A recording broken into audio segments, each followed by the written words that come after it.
DJM TV.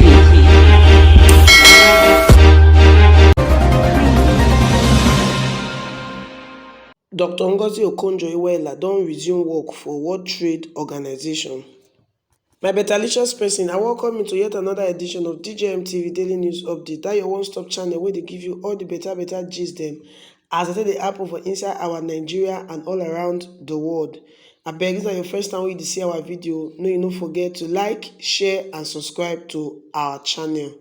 Well, the matter what we carry on today, now concerning this our sweet mama, and they say yes, she fine. Dr. Okonjo-Iweala, when be the first woman, the first African, and the first Nigerian to occupy the position of Director General of the World Trade Organization. She don resume work on the first, you know, say after they do the selection, I be what how they do and not be election and selection. After the selection process, they call say she don't win. When she win, everybody is called celebrate her. Can celebrate her finish? Because she no fit resume until the 1st of March 2021. Now, our mama, she don resume work for Geneva, for the will be the capital of the World Trade Organization. Well, Ngozi Okonjo-Iweala, now the first woman where they occupy this position since the coming together of that organization. Now, she be African American economist and international development expert when don begin her service for the World Trade Organization. She be 66 years old. They born on the 13th of June 1954, and she come from Delta State for Ogwashuku, Delta State. You understand the matter be now? She don marry to Mr. Iweala, that ogbonge man wey give her the opportunity to go ahead to dey do the things which she really love to do, and that bring her to this position where she did today. So now, Dr. Ngozi Okonjo-Iweala don be 2 times finance minister for Nigeria. In case you don't know, she don be finance minister for Nigeria 2 times before this her appointment as Director General of the World Trade Organization. She don break history, she don make record, she don make Nigerians proud. And as she dey step into the Geneva headquarters of the World Trade Organization, she not do am, she not say, okay, I don't be Director General of World Trade Organization, make her change my pattern or dressing or appearance, you know, that kind of thing. Mama show that place, we correct Ankara, see Ankara very old. The tailor wey sew this one, we give you award. As the first woman to occupy this position, she just recently take her US citizenship, but she did very patriotic to Nigeria. In fact, to her African root, to her African identity. You no go see Mama Ngozi Okonjo-Iweala say you no see am for Nigerian print. In fact, I get one time when they interview her, she don say she take 2012, say she adopt this wearing of Ankara fabric to even dey go do school runs for her children sef. And she say sometimes this her outfit dey cost her $25 or so. And you know, when we talk about insecurity for Nigeria, Ngozi Okonjo-Iweala don get her own fair share of this insecurity, because at a certain time they been kidnap her mother, you understand, to send her message, say, you dey show yourself, we go deal with you, know that anything. But last the woman come out from the hands of this kidnapper safe and sound. Now she don serve 25 years, then she don't work for World Bank. In case you don't know anything about this woman, just know these few things now. She don't work for World Bank for 25 years, and she don't spearhead many initiatives where they assist low-income countries. Things where they assist countries where not to get money. But she say the real pride, the one they give her joy, which they take pride in, now a reform agenda for Nigeria. Especially the 2 times when she served as the finance minister under President Olusegun Obasanjo and under Goodluck Jonathan, wey become president 1 time.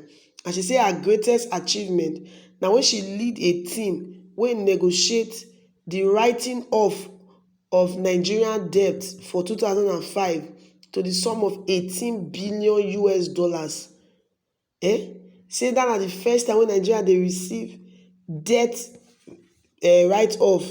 They just write down and say, okay, we don't cancel the $18 billion debt when Nigeria they owe. Say that she leads that team wey goes for that negotiation. and say dis debt wey dem write off so e date back to the early 1980s, and the thing come dey blow because of late payment and penalties due for the 1990s dem, and those na make the money come big. So she come go, dem fit negotiate cancel that debt. Her economic reform e don dey far reaching, and e save Nigeria at a very critical time. You can imagine say Nigeria still dey owe that money, join the one who dey owe now before.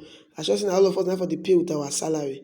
Now, for her to be able to work as Nigerian finance minister, she do one very incredible thing wey most people no go gree do. She give up her well-paid job for the World Bank. She leave her family for Washington. Her husband na neurosurgeon, husband na doctor. She leave her family for there. She come Nigeria, come work.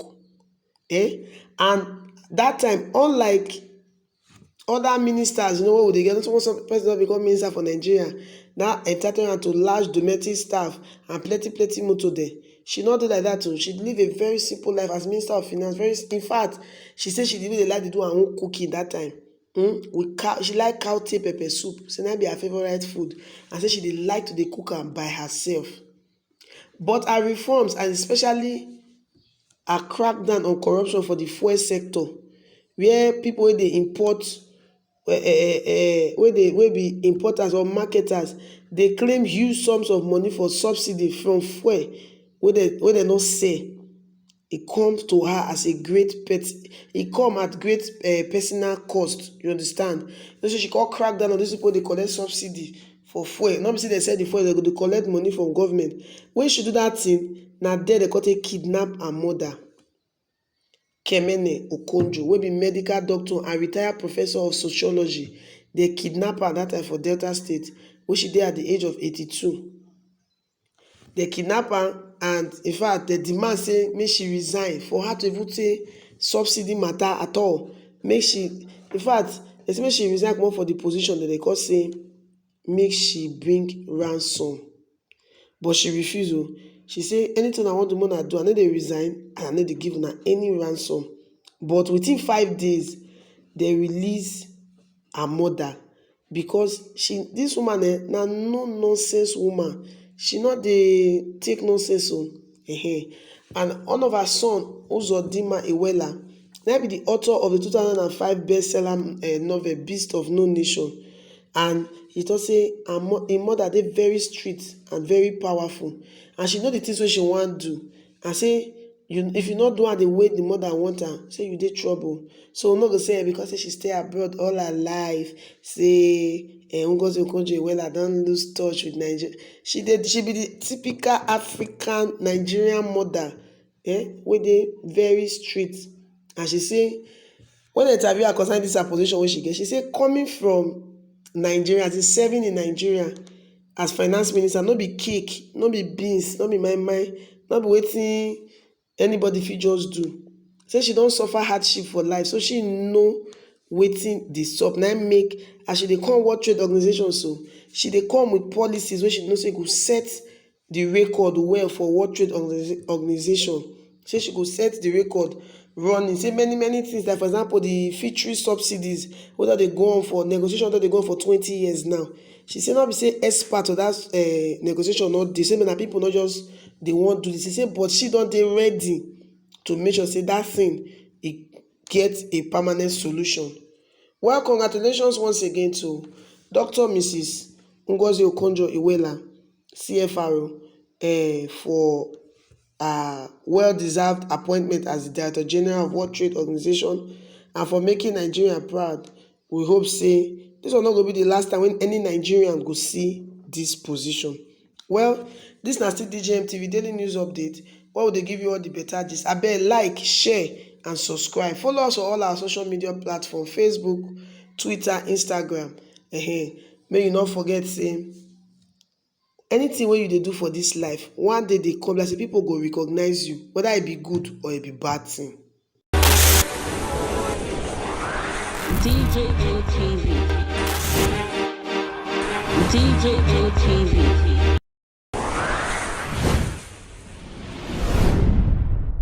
People are people don't say no, they don't like her. Welcome to DJM TV. DJM TV. DJM TV. DJM TV. DJM TV. Some of the delegates and ask their questions. DJM TV.